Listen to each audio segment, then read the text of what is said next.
epidemiología, radiología. En el departamento de planificación familiar se cuenta con ginecólogo que se encarga de esto, entre otras especialidades. Además de tener unidad de urgencias y en primer nivel de atención es atención médica continua.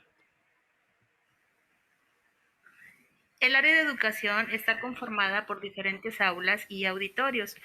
Entre ellos vamos a encontrar al departamento de enseñanza en el segundo piso de la unidad. Ahí, en el departamento de posgrado, van a estar con ustedes las profesoras encargadas del departamento y el auxiliar universal de oficinas.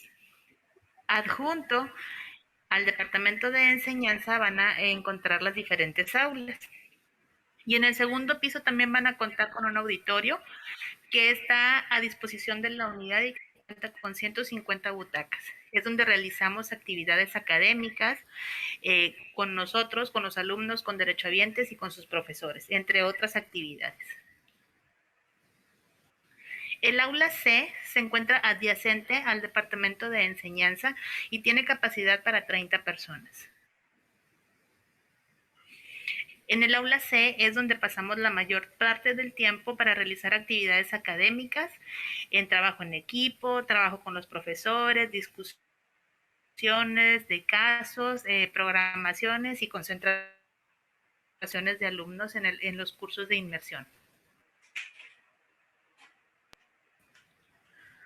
Y el aula B está localizada adyacente al departamento de estomatología. La unidad cuenta también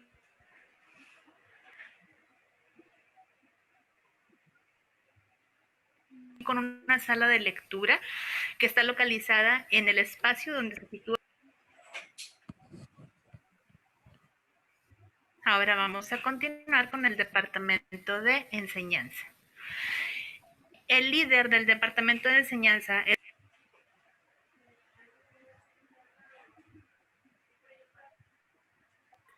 la doctora Mirna. Cuenta con maestría en investigación, además de múltiple formación en cursos docentes institucionales y por la universidad. En el departamento de enseñanza contamos con el apoyo indispensable de nuestro auxiliar universitario y ya se irán enrolando conforme avancemos en su residencia.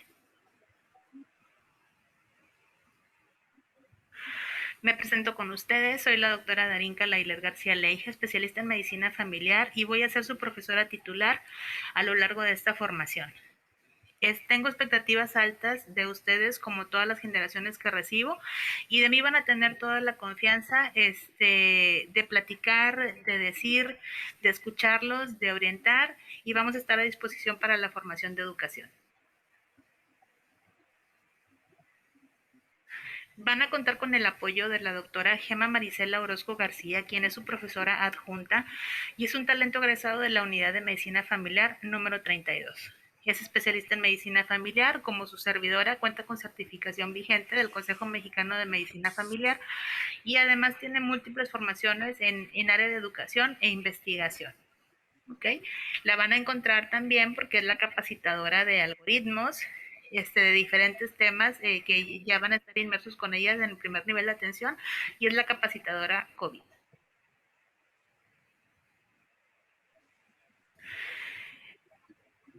En la unidad de medicina familiar número 32 contamos con un staff amplio de profesores. Ya presentamos al profesor titular, a la profesora adjunta y otro tipo de profesores que tenemos o que van a estar ustedes en contacto con ellos son los profesores ayudantes, que son los maestros que se encuentran a cargo de un módulo académico y que están en estrecha relación con ustedes durante la materia que van a llevar.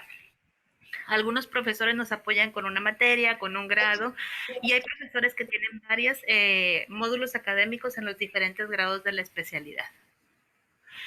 Otro tipo de profesor es el instructor de práctica clínica. Es el profesor con el que van a estar rotando en área de consulta externa, en área hospitalaria o en atención médica continua.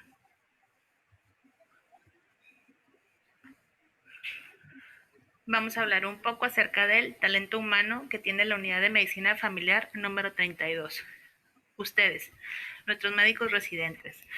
La UMF 32 se caracteriza por ser una sede donde hay una hermosa fraternidad y entre los diferentes grados de especialidades de los compañeros van a tener un apoyo incondicional, estoy segura de esto porque siempre ha sido así. Entonces, séanse bienvenidos, siéntanse arropados y siempre acompañados por sus residentes de grado superior.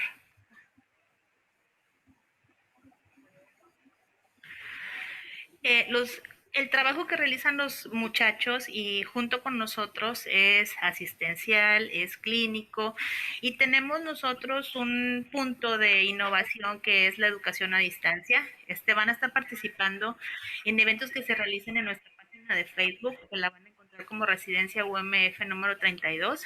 Y ahí es donde realizamos algunas sesiones académicas por invitados externos y asociados que son amantes de la docencia y que nos apoyan en capacitación continua.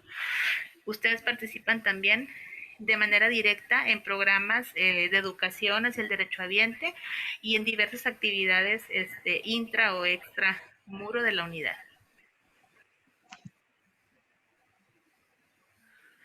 Aquí tenemos algunas acciones de promoción a la salud que realizan ustedes. En este año 2020 no se pudieron realizar de manera presencial, sin embargo, de manera virtual no nos detuvimos e hicimos diferentes eventos virtuales para población general, para área médica y para nosotros mismos, así como la celebración de días internacionales en contra de algún padecimiento. Promoción a la salud. Van a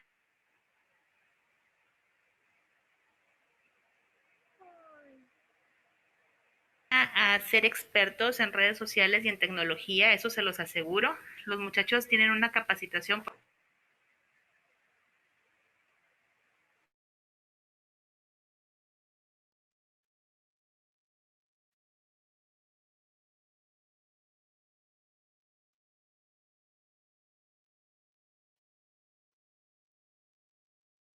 Sale cuerpo de gobierno, salimos nosotros y esa organización está dada por los médicos residentes de primer año. Okay, en esta ocasión, 2020, no se realizó fue un número a nuestros abuelos, a los adultos mayores, donde la portada fue los abuelos de nuestros alumnos.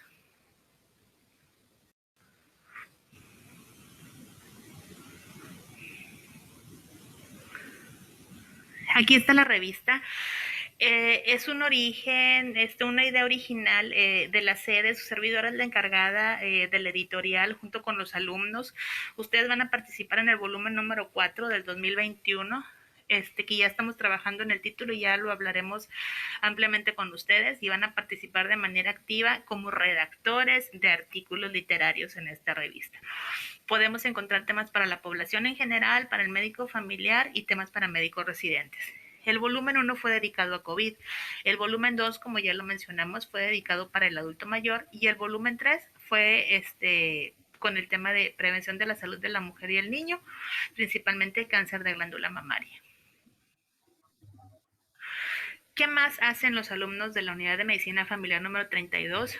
Pues tienen participación activa en diferentes congresos locales, nacionales e internacionales como asistentes, y cada año hay un evento que es el que se festeja la clausura de su especialidad y donde presentan su trabajo de investigación, trabajo que están obligados a realizar si desean egresar de la unidad. El evento es el Foro Noreste de Investigación que siempre se realiza en la Delegación Nuevo León, donde participan exponiendo sus trabajos a manera de cartel y donde hay un concurso de investigación. La Unidad de Medicina Familiar número 32 cuenta con varios premios en este tipo de concurso y estamos orgullosos de mencionarlo. ¿Cómo vamos a trabajar? A nosotros no nos detiene la contingencia ni nada, siempre tenemos un por qué sí vamos a realizar las cosas y no se sientan agobiados o asustados por el hecho de que estamos viendo todo de manera virtual. Ya van a ver, vamos a tener una capacitación dentro de su curso de inmersión donde vamos a estar trabajando con todas estas redes sociales, buscadores electrónicos de artículos de investigación y educación y una servidora se va a encargar de que sean expertos. Tenemos una gran calidad humana y calidad en área médica. en esta contingencia el Instituto Mexicano del Seguro Social ha hecho invitaciones para participar en los equipos COVID. Las sedes de nosotros actualmente, donde se realizan las prácticas clínicas nocturnas, que son las guardias, es el Hospital de General de Zona número 4 y el Hospital número 67, que son ahorita reconversiones a COVID. Entonces ahí han participado compañeros de ustedes de segundo y de tercer año como héroes COVID activamente en el área COVID de pacientes en estas áreas hospitalarias. Tenemos además el orgullo de que 3 de sus compañeros R3 fueron de manera voluntaria a participar en los equipos de reconversión COVID a la Ciudad de México y vienen de la generación 2019-2022. Es el doctor Edgar Alfonso Vidrio Ramos, el doctor Juan Francisco Alfaro y el doctor Ili Magallanes. Son nuestros héroes COVID que fueron a la Ciudad de México por un periodo de tiempo. Bueno, muchachos, este es un breve recorrido por la unidad de medicina familiar número 32. Ya trataremos de hacer más videos de este tipo para poderlos instruir de manera amplia y que se encuentren tranquilos de que están en una sede organizada que nos avala todos los años de experiencia y todas las generaciones, ¿ok? Estamos por pasar el aniversario de la unidad y lo vamos a celebrar con pláticas virtuales en la revista de Facebook. ¿Ok? Éxito y bienvenidos. Muy buenos días a todos. Bueno, les damos la bienvenida a la sesión virtual del mes de febrero impartida por la Unidad de Medicina Familiar número 32. El día de hoy nos acompaña un talento egresado de la 32, la doctora Ana Gabriela Montalvo Mora, quien es médico familiar y tiene formación de pregrado en la Universidad Autónoma de Nuevo León.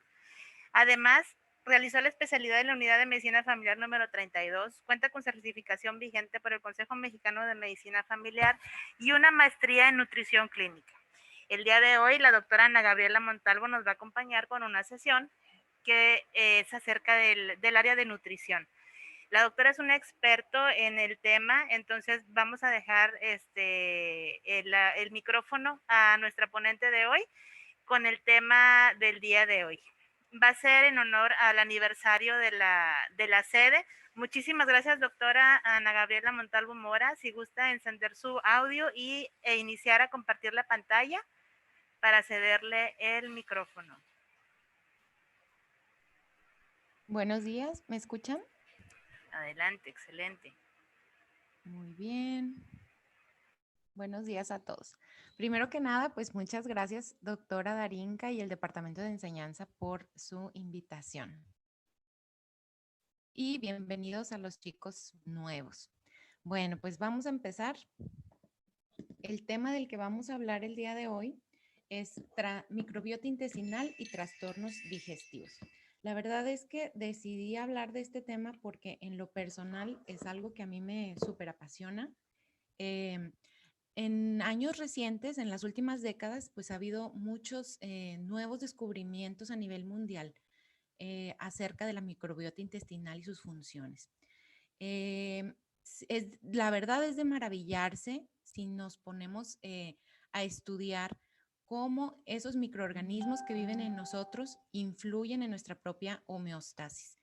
Entre más estudiamos a la microbiota, más nos maravillamos y más incógnitas surgen. Es un campo muy fértil de investigación clínica. Ok, ¿sí se ve bien la pantalla? A ver, muy bien. Ok, antes de iniciar, pues vamos a definir qué es la microbiota. La microbiota es el ecosistema que está compuesto por microorganismos que pueden ser bacterias, virus u hongos, más sus genomas y las condiciones circundantes en las que habitan. Esto puede corresponder a cualquier parte del cuerpo humano, pero hoy vamos a hablar exclusivamente de la microbiota intestinal. La microbiota intestinal, pues así a grandes rasgos, tiene un peso entre 1 y 2 kilos. El 95% de nuestras bacterias están localizadas en el tracto gastrointestinal. Hay más microbios. Los microbios que habitan en nosotros superan en número a la cantidad de células que tenemos en una relación de 10:1. Entonces, anteriormente, pues se les consideraba únicamente como comensales. ¿Qué quiere decir esto? Pues que se consideraban microorganismos que habitaban en el cuerpo humano, que se beneficiaban de nosotros, pero que no nos causaban ningún daño, que no tenían ningún impacto, vaya, en el individuo. Ahora se sabe que en realidad somos un superorganismo, somos nuestras propias células y también somos aquella comunidad de microorganismos que nos habitan. Y esta comunidad de microorganismos se encargan de regular gran parte de nuestros procesos. En un individuo podemos encontrar entre 800 y 1000 especies diferentes de microorganismos. ¿Cuántos? Pues el número exacto no se conoce, pero alrededor de trillones. Actualmente el conocimiento de la microbiota intestinal está centrado más en las bacterias. Aproximadamente el 50% de la materia fecal está constituido por bacterias y las dividimos en 4 grandes grupos: los firmicutes, bacteroides, actinobacterias, proteobacterias. Los 2 primeros, bacteroides y firmicutes, así como pueden ver en la pantalla, son los que corresponden al 90%, son los más abundantes. La composición de microbiota intestinal varía mucho de un individuo a otro. Sin embargo, se ve que, por ejemplo, en una familia es más común que tengan microbiotas similares en comparación con personas que no viven en la casa. La microbiota intestinal de un individuo, pues ya vimos, ¿verdad? Está compuesta entre 800 a 1000 especies, no todas se conocen todavía. Solamente un tercio de esa microbiota es igual a la de los demás individuos. El otro 2/3 es propio de cada quien. Y por lo tanto es difícil definir qué sería una microbiota intestinal ideal o sana, ¿verdad? Porque entre cada individuo hay demasiadas diferencias. Y lo que importa no es tanto qué tipos se posee, sino la función de la comunidad de microorganismos, o sea, su función como un todo. Si el estudiar la microbiota es como estudiar un hormiguero, ¿ok? Si agarramos una sola hormiga y la vemos en una caja de Petri, no tiene a lo mejor mucho interés, no nos muestra nada extraordinario. Lo extraordinario ocurre cuando vemos todo el conjunto de funciones que se llevan a cabo de manera sincrónica en ese hormiguero. Bueno, pues con nuestra microbiota es exactamente lo mismo. Es algo que se puede estudiar mejor dentro de la fisiología normal del ser humano. Eso hace que se limiten, pues obviamente, las intervenciones clínicas que se pueden hacer para estudiarla. Entonces, los conocimientos que tenemos acerca de la microbiota y sus funciones las tenemos más que provienen de modelos animales que se han hecho en ratones, no tanto en seres humanos. Pero nos han arrojado datos muy interesantes.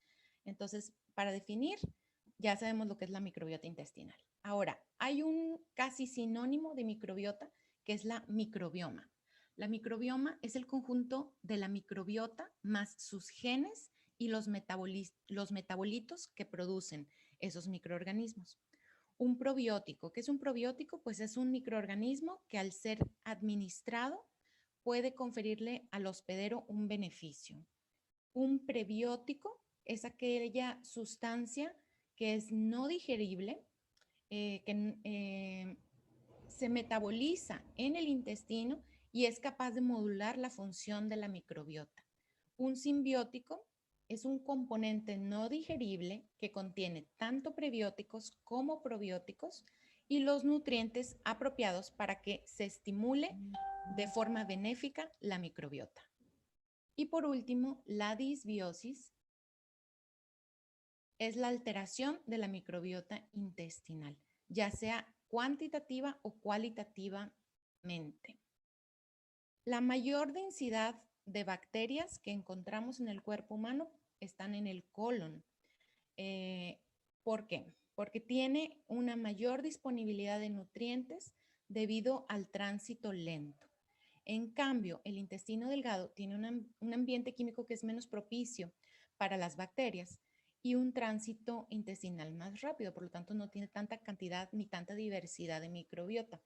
La mayor parte de la diversidad y de la cantidad de microorganismos la vamos a encontrar en el colon. Ahora, ¿cuáles son las funciones de la microbiota?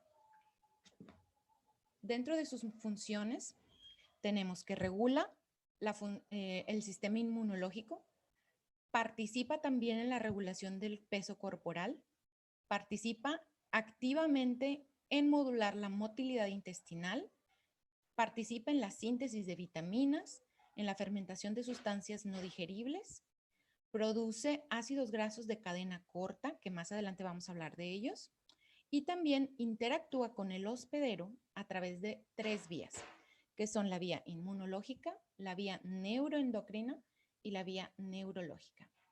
Este tema de la microbiota intestinal yo creo que es es un ejemplo de cómo el ser humano no es un sistema aislado, es un conjunto de sistemas que interactúan entre ellos.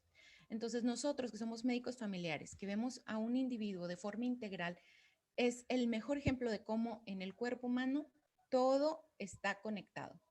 Ahora, hay factores que nos van a afectar la diversidad y la resiliencia de la microbiota intestinal. Primero que nada, ¿qué es la variabilidad? La variabilidad de la microbiota se refiere a qué tantos tipos diferentes de microorganismos viven en el intestino. La resiliencia es la resistencia de estos microorganismos al estrés y su capacidad de permanecer constantes a lo largo del tiempo. Dentro de cada individuo, el ecosistema intestinal se va a mantener más o menos estable a lo largo del tiempo. Puede ser que haya cambios en la cantidad de microorganismos a lo largo del tiempo, secundarios a ya sea cambios en la dieta, administración de algún medicamento, como por ejemplo los antibióticos, pero generalmente es difícil modificar a largo plazo la microbiota. A veces cargamos con la microbiota con la que nacimos el resto de nuestra vida. Esto, en caso de que tengamos una microbiota favorable, pues es muy bueno, ¿verdad? Pero si tenemos una microbiota que nos predispone a enfermedades crónicas, pues es difícil modificarla. Un ejemplo es, por ejemplo, como ya les decía, un ciclo de tratamiento de antibióticos. Después de un ciclo corto de antibióticos, la microbiota va a tener una alteración transitoria, pero va a volver a su estado original. Sin embargo, si la administración de antibióticos es a largo plazo o si los cambios a en la dieta también son a largo plazo, pues es más difícil volver al estado original. Sin embargo, durante los primeros años de vida y sobre todo en el periodo perinatal, puede alterarse la microbiota intestinal y esas alteraciones van a ser ya resistentes al cambio durante el resto de la vida. Los cambios más importantes en la microbiota ocurren en los primeros años de vida.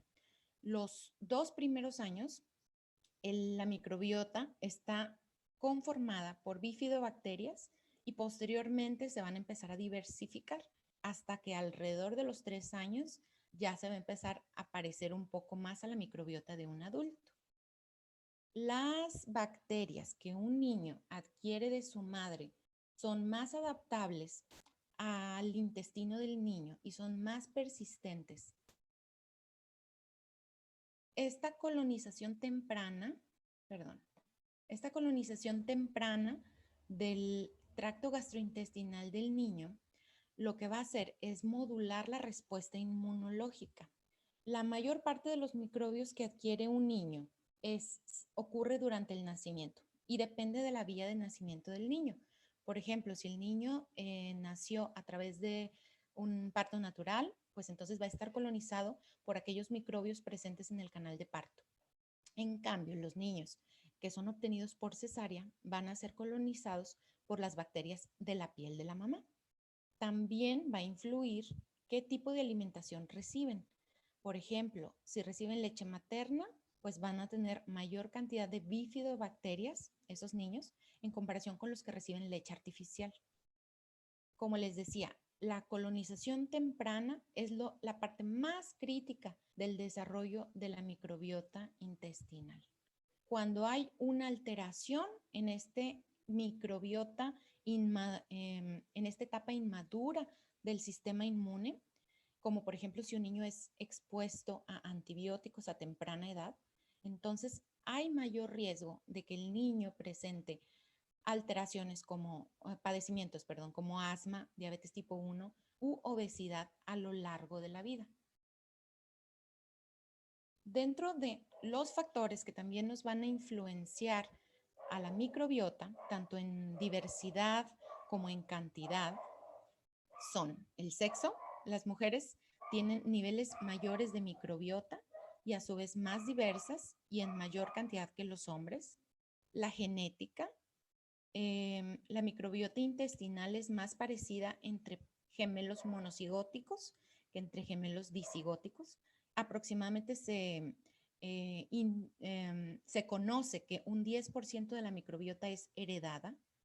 También influye la geografía. Encontramos diferencias de microbiota según las zonas geográficas. Esto puede ser resultado de la dieta, de la cultura y del medio ambiente. Si comparamos, por ejemplo, personas veganas occidentales con personas veganas de otras culturas, a pesar de tener una dieta casi igual, sus microbiomas siguen siendo diferentes. Entonces, esto nos habla de que la dieta no solamente es el único factor que influye en la microbiota, sino también factores ambientales específicos. El ejercicio también se conoce que el efecto del ejercicio tiende a provocar una mayor diversificación en la microbiota intestinal y menores niveles de marcadores inflamatorios. El consumo de medicamentos, por ejemplo los antibióticos, nos van a alterar la diversidad de la microbiota en forma significativa, pero sus efectos van a ser más profundos si se utilizan en etapas tempranas. Inclusive se ha encontrado que los niños que reciben antibióticos, aunque sea en niveles o en cantidades subterapéuticas, como quiera generan un aumento de adiposidad en etapas más tardías de la vida. ¿Ok? Ahora, el tabaquismo. Hay ciertos factores del estilo de vida que también nos la van a alterar. Por ejemplo, el tabaquismo, no se conoce exactamente la vía por la cual afecta, pero se sabe que al dejar el hábito tabáquico aumenta la diversidad de la microbiota. Ahora, dentro de los factores que ya les mencioné, el que tiene más impacto y que es más crucial es la dieta del individuo. Como les decía, mucho de lo que conocemos acerca de las funciones y de los cambios en la microbiota lo conocemos de modelos animales.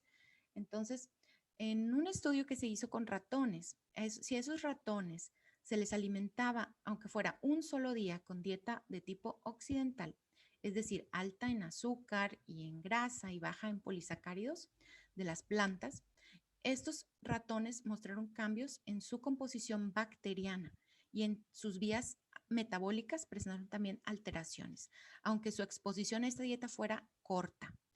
Aumentaron la presencia de firmicutes y disminuyeron la de los bacteroidetes. Los firmicutes se consideran más pro adiposidad.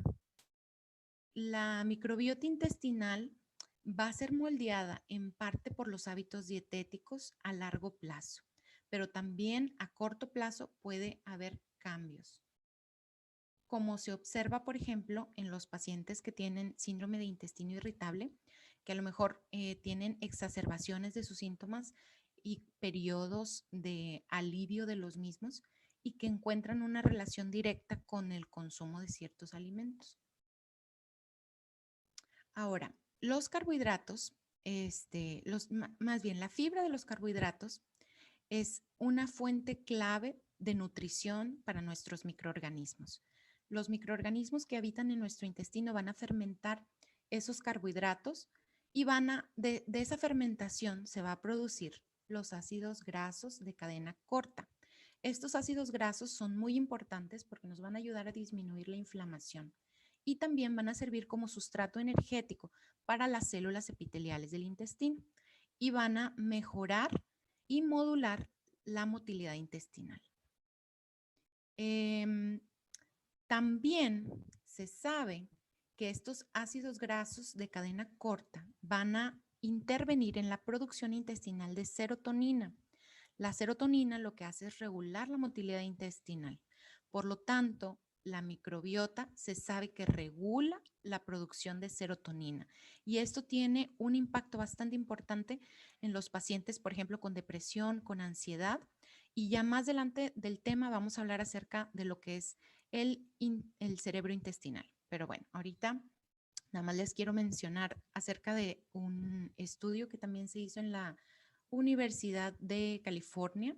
Se tomaron ratones libres de gérmenes, es decir, ratones que no estaban colonizados, que su tracto gastrointestinal no estaba colonizado y pues carecían de microorganismos.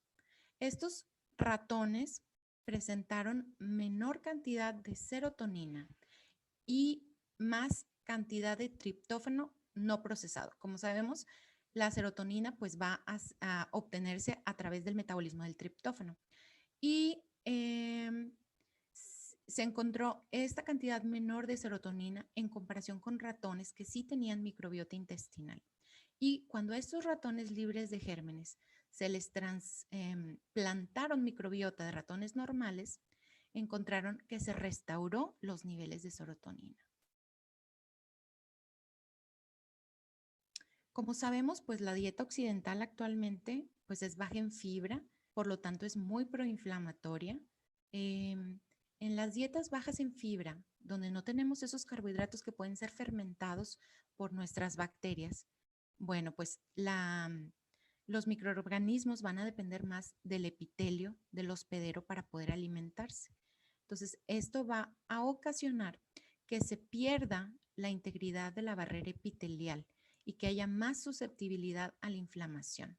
Las dietas occidentales, que son muy altas en grasa y en proteínas, van a incrementar en la cantidad de microorganismos y por lo tanto pueden ser más común que causen una disbiosis, es decir, una alteración en la microbiota y por lo tanto colitis.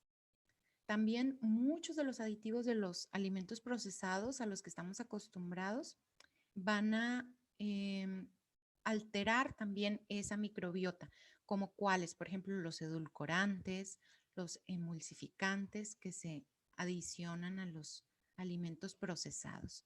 Por lo tanto, se sabe a través del estudio de la microbiota que la dieta occidental es muy proinflamatoria. Ahora, otra de las funciones que tiene la microbiota es la de regular el cuerpo, el peso corporal. La relación entre la microbiota y la obesidad puede darnos para un tema por sí solo. Entonces lo voy a tocar así como que por encimita. Igualmente, lo que conocemos de esta función la conocemos a través de los modelos con ratones. Aquellos ratones libres de gérmenes a la hora de que se les deja desarrollar, se encuentran con atrofia en su pared intestinal, alteraciones estructurales en su corazón, en los pulmones. Los ratones que son libres de gérmenes no aumentan de peso, aunque se les administre cantidades grandes de energía, a diferencia de los ratones que sí poseen microbiota intestinal. Entonces, el hecho de que estos ratones libres de gérmenes no aumenten de peso nos hace pensar que la dieta no es el único factor que interviene en la obesidad, sino también la microbiota juega un papel muy importante.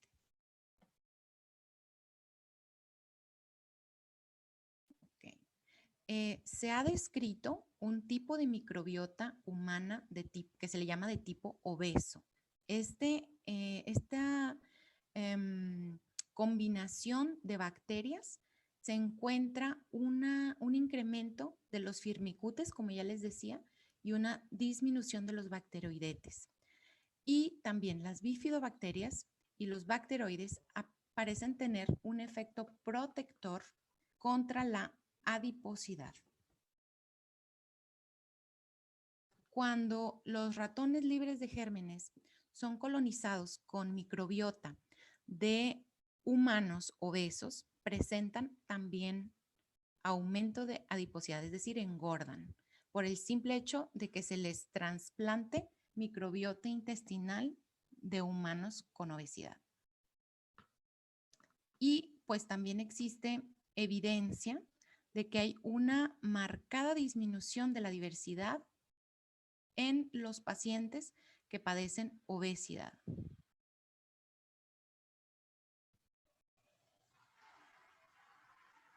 Otra de las funciones de la microbiota es regular la maduración del sistema inmunológico, ya que para que estos microorganismos sobrevivan en el intestino, pues tienen que realizar una modulación inmunológica para poder que los tolere el cuerpo, para poder sobrevivir. Desde hace varios años, los científicos han hecho hincapié en que uno de los factores que puede estar detrás del aumento de pacientes con padecimientos alérgicos puede ser el exceso de higiene que hay en los países desarrollados. ¿Por qué? Porque al haber exceso de higiene desde edades tempranas, pues se va a disminuir la carga microbiana de los individuos a largo plazo. Y esto pues nos predispone a enfermedades autoinmunes también. Por eso se ha observado que los niños que viven en las granjas tienen menor incidencia de asma en comparación con los niños que habitan en las ciudades. En las paredes bacterianas se encuentran unas sustancias que se llaman lipopolisacáridos. Este componente de la pared celular de las bacterias va a funcionar como un estímulo para la inmunidad innata. También la microbiota tiene enzimas que van a transformar los polisacáridos que ya les había mencionado en monosacáridos. Y de este proceso se van a derivar ácidos grasos de cadena corta. Estos ácidos grasos van a ser responsables de atenuar la respuesta inflamatoria en el individuo. Por eso son muy importantes. Se cree que al suplementar a una persona con probióticos, va a poderse reducir la permeabilidad del intestino y por lo tanto disminuir las citocinas proinflamatorias. ¿Ok? En cuanto a la motilidad intestinal y la microbiota, igual, en estudios con ratones se observó que si se trasplanta microbiota de un individuo sano a un ratón libre de gérmenes, es decir, que no está colonizado, esta microbiota va a estimular la producción de serotonina, la cual va a regular el tránsito intestinal. Okay.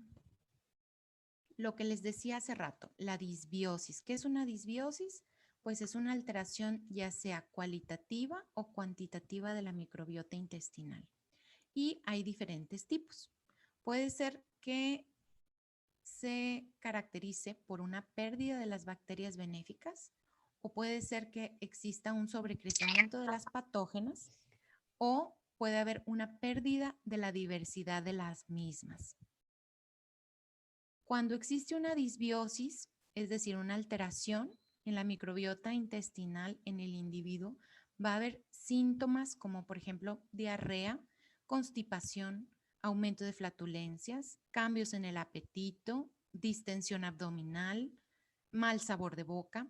Si se fijan, son síntomas bastante comunes que observamos en pacientes que se diagnostican con dispepsia no ulcerosa, es decir, aquellos individuos en los que no se encuentra una causa de sus síntomas. ¿Okay? Hay una patología, SIBO, se le dice en inglés, que es el sobrecrecimiento bacteriano en el intestino delgado. Como sabemos, el intestino delgado pues, es colonizado por bacterias aeróbicas y anaeróbicas, que normalmente se encuentran en el colon. Cuando esto pasa es cuando ocurre el SIBO.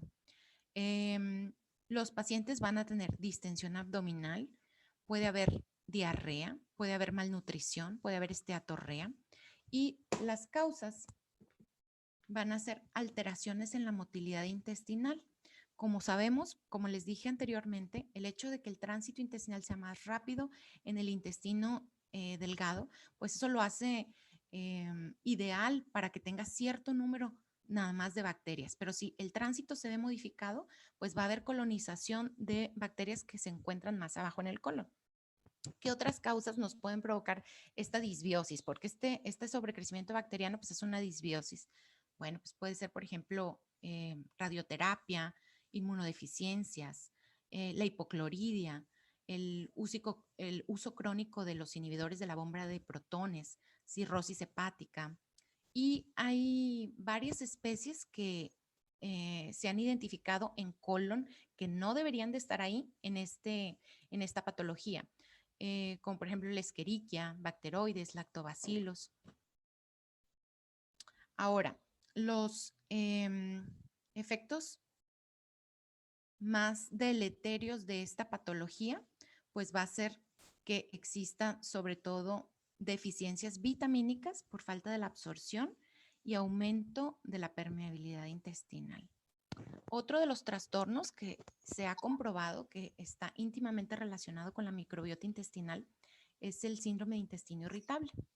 En este caso, los pacientes que padecen síndrome de intestino irritable tienen 2 veces más elevada la relación de firmicutes con bacteroides. Tienen más lactobacilos y bifidobacterias que los pacientes, perdón, tienen menos lactobacilos y bifidobacterias que los pacientes sanos. Por lo tanto, se considera que los lactobacilos y las bifidobacterias pues, son protectores. Estos se van a unir a las paredes del epitelio y van a inhibir la adherencia de bacterias patógenas. Y a su vez, estos no producen gas cuando se fermentan los hidratos de carbono, por lo tanto son protectores. Y como les decía, en esta patología se ha comprobado que los probióticos modifican la fermentación colónica y estabilizan la microbiota del colon, disminuyen las flatulencias y la distensión abdominal. Otro factor que está también incluido en esta fisiopatología del síndrome de intestino irritable es el metano. El metano está presente en el intestino humano, se produce por la fermentación de las bacterias, la fermentación anaeróbica, y este metano nos va a afectar la velocidad del tránsito intestinal, nos va a reducir la secreción de serotonina y se ha asociado no nada más al síndrome de intestino irritable, sino también a la diverticulosis y al cáncer de colon. Entonces, por eso es que podemos ver las alteraciones de la motilidad en el síndrome de intestino irritable, ya sea que se presente con diarrea o con constipación. Y en cuanto a la reducción de la serotonina, explicaría por qué muchos de estos pacientes tienen también síntomas de ansiedad. Ahora, se evaluó un grupo de pacientes a través de una prueba en aliento con glucosa y la excreción de metano fue más alta en los pacientes que tenían estreñimiento en comparación con los individuos sanos. Y ahí les puse el nombre del artículo de donde saqué esta información. Ok. Otra patología importante es la enfermedad inflamatoria intestinal. Esta enfermedad, pues como sabemos, es multifactorial. Interviene la dieta, interviene la predisposición genética y se cree que un factor etiológico también puede ser la microbiota intestinal. Los ratones libres de gérmenes se encontró que no presentan inflamación, a pesar de que tengan susceptibilidad genética a tener enfermedad inflamatoria intestinal. De ahí se infiere que la microbiota juega un papel importante en el desarrollo de esta inflamación. En los pacientes que tienen enfermedad inflamatoria intestinal, se ha observado que tienen aumento de enterobacterias, incluidas la E. coli. Y cuando se trasplanta microbiota de pacientes con enfermedad inflamatoria intestinal a ratones que no poseen, o sea, ratones libres de gérmenes, se ha visto que no desencadena la inflamación de forma inmediata. pero sí los hace susceptibles a que cualquier agente agresor o a cualquier desequilibrio químico les provoque esta enfermedad inflamatoria intestinal. Y si comparamos a los gemelos sanos, vamos a encontrar que hay bastantes similitudes en su microbiota. Normalmente son muy parecidas, pero si uno de los gemelos llega a empezar con enfermedad de Crohn, entonces se va a ver que la composición de la microbiota intestinal cambia drásticamente.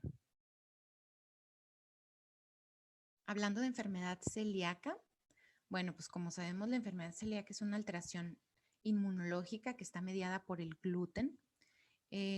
La disbiosis en estos pacientes puede ser un factor de riesgo para desarrollar la enfermedad, ya sea porque altere la respuesta inmune o porque aumente la respuesta inflamatoria a la hora de consumir el gluten. Se ha observado que en los pacientes celíacos tienen menos diversidad en la microbiota y un incremento de las proteobacterias, pero sin embargo faltan más estudios en seres humanos. En cuanto al cáncer de colon, bueno, pues se cree que la microbiota intestinal puede detonar el inicio de una carcinogénesis, ya sea produciendo moléculas carcinogénicas o indirectamente creando un estado de proinflamación. En estos estudios con ratones que les mencioné, se demuestran que al quitarles completamente la microbiota, al volverlos libres de gérmenes, ya sea porque así fueron desde un inicio o porque se les erradicó con antibióticos, se ha disminuido en estos pacientes el cáncer de colon. Entonces, eso nos lleva a pensar que la disbiosis puede jugar un papel importante en esta patología. En cuanto a la esteatosis hepática, cuando en modelos animales, cuando se trasplanta microbiota de ratones normales a ratones libres de gérmenes, presentan un incremento en la grasa hepática. Y se cree que los polisacáridos de las paredes bacterianas se absorben junto con los lípidos de la dieta y una vez absorbidos van a estimular las citocinas proinflamatorias, como el factor de necrosis tumoral alfa, la interleucina 1, la interleucina 6, y estos marcadores a su vez van a promover la resistencia a la insulina. Y como sabemos, es una de las fases del desarrollo de la esteatosis hepática. Cuando se le da una infusión crónica, dosis bajas de lipopolisacáridos a ratones, se les ha provocado en ellos la obesidad y un aumento en la grasa corporal y resistencia a la insulina.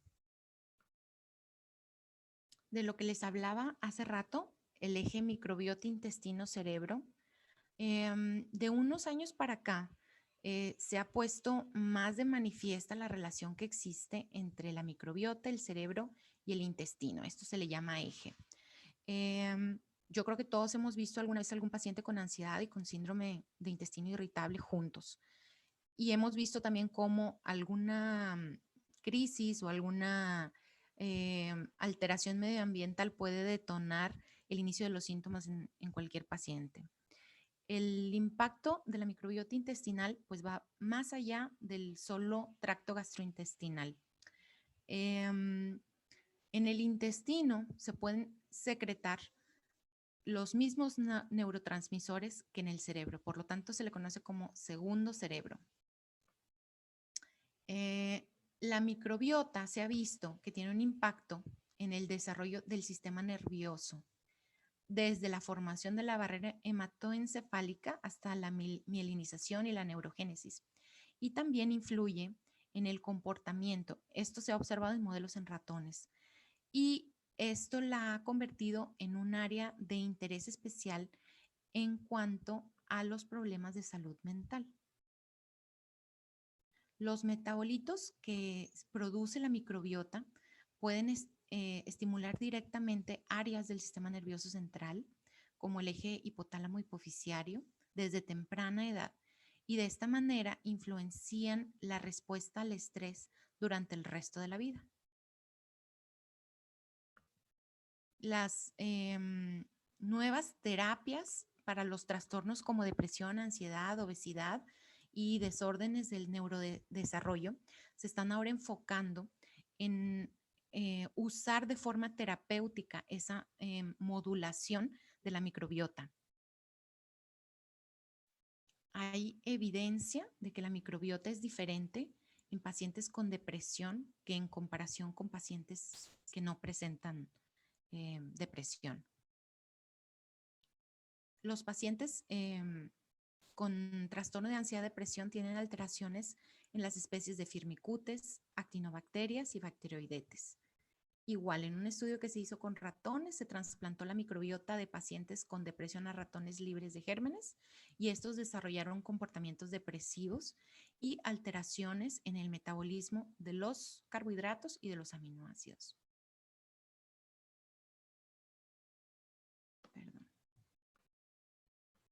Entonces, pues como les decía, las líneas de investigación actual pues apuntan a que la función del cerebro y del comportamiento está directamente influenciado por los metabolitos de nuestros microorganismos que viven en el intestino. Como decíamos, cuando se fermentan los carbohidratos, se forman esos ácidos de cadena corta. Entre ellos está el butirato, propionato y el acetato. De estos tres, el acetato es el que ha llamado más la atención porque cuando hay alteración en la microbiota y aumenta la producción de acetato, se ha visto que causa una activación en el sistema nervioso parasimpático y a su vez va a promover mayor secreción de insulina, es decir, hiperinsulinemia, hiperfagia y obesidad.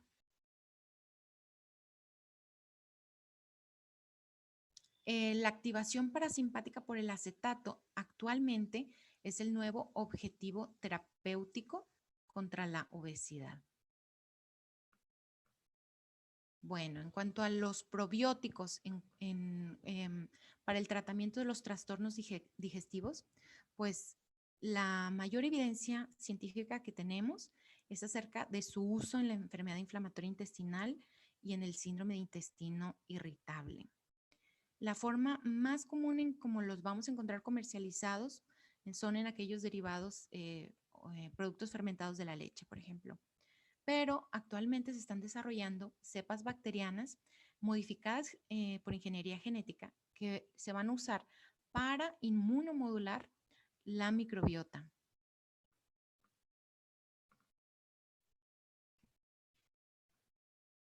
Aún se desconoce exactamente cómo es que son benéficos los probióticos, pero se cree que es porque evitan la adherencia de las bacterias patógenas al epitelio y también suprimen el crecimiento de estas bacterias patógenas. A su vez, mejoran la función de la barrera intestinal y modulan el sistema inmunológico a través de citocinas protectoras, como son la interleucina 10 y el factor de necrosis tumoral beta. También tienen una función en la modulación de la percepción del dolor. Algunas cepas de los lactobacilos se ha visto que inducen expresión de receptores opioides en las células epiteliales y esto tiene efectos analgésicos. Los probióticos difieren mucho en las marcas y difieren mucho unos de otros. No todos funcionan. ¿Por qué? Porque tienen que resistir el ácido gástrico y los ácidos biliares y poder llegar hasta el tracto gastrointestinal más bajo y colonizarlo. Entonces, no todos los preparados sirven. Faltan más estudios más rigurosos sobre su eficacia y sobre su seguridad. Si hablamos de una dieta ideal para tener una microbiota sana, pues debe ser una dieta alta en carbohidratos complejos, muy alta en fibra, en proteínas vegetales, mayor proporción de proteínas vegetales y menor proporción de proteínas de origen animal, el cacao, que es rico en triptófano y polifenoles, semillas de chía, el aguacate, setas, el kefir, que es un producto lácteo fermentado, el café, el té, el vino tinto, las nueces, el tempeh, que es soya fermentada. Y obviamente no a la dieta occidental, no con productos con con un elevado consumo de productos cárnicos, con productos procesados, pues obviamente es lo peor que le podemos dar a nuestra microbiota. Bueno, y en cuanto a las conclusiones, pues la investigación la investigación sobre la microbiota y el microbioma es un campo ahorita muy prolífico, pero todavía nos faltan muchas respuestas. Sin embargo, pueden explicarnos algunas de las epidemias como la de la obesidad, el síndrome metabólico, las alergias y las enfermedades autoinmunes. Em, Faltan muchos estudios, sobre todo en humanos. Solamente tenemos los estudios en modelos animales actualmente. El estudio de la microbiota pues, es un proceso dinámico. Estudiarla en un laboratorio, pues fuera del contexto del cuerpo humano es difícil y nos va a dar poca información. Y la evidencia actual señala que la microbiota pues, es estable a lo largo del tiempo, que es difícil modificarla a largo plazo y que la colonización del ser humano en etapas tempranas es lo más importante porque es irreversible para el resto de la vida. Sin decir que no puede modificarse, sí se puede modificar, pero es muy difícil. La mayor incógnita actual pues es cómo podemos manipular la microbiota de un individuo a largo plazo con fines terapéuticos, tanto para tratar la diabetes, tratar la depresión, tratar la obesidad. En eso están enfocados actualmente el campo de la investigación en cuanto a la microbiota. Entonces, pues ustedes chicos que van a hacer una investigación, pues por ahí pueden encontrar cosas muy interesantes. Muy bien. Ok, eso es todo. Muy bien, muchísimas gracias, doctora Ana Gabriela Montalvo Mora. Y pues abrimos la sesión de preguntas y respuestas. No sé si alguien tenga alguna pregunta o comentario acerca del tema de hoy.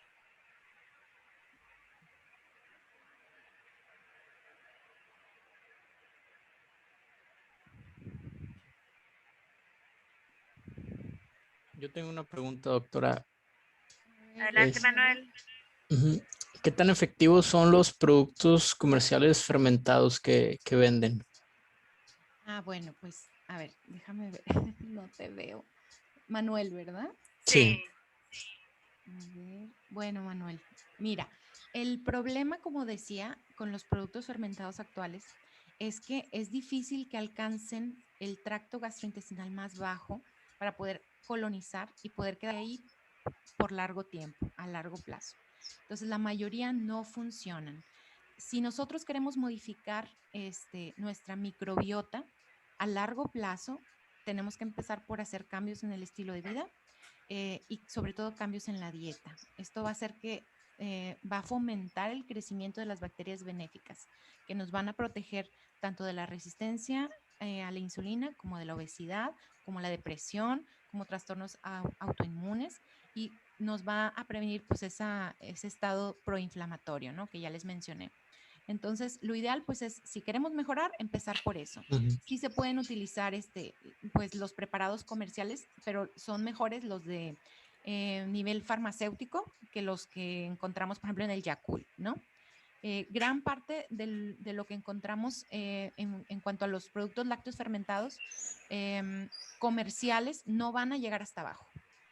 Ok. Muchas gracias, doctora. Ándale. ¿Alguna otra pregunta?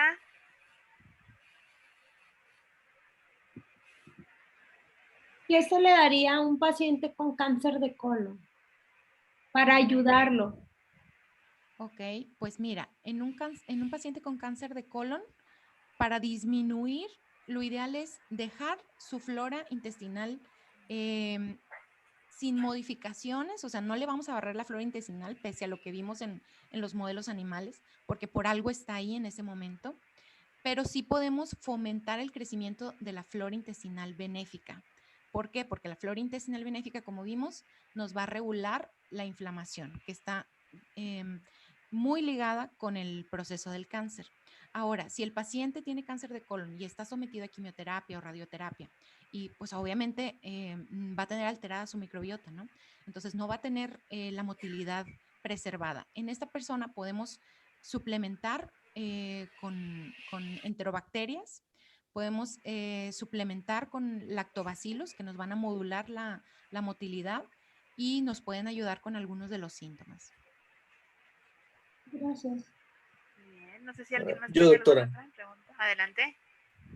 Por ejemplo, los probióticos comerciales como el cinuberase o la enterogermina, ¿esos pueden ayudar para el tratamiento de síndrome de intestino irritable? Sí, de hecho, en el síndrome de intestino irritable es donde, y en la diarrea, es donde más evidencia hay de que funcionan.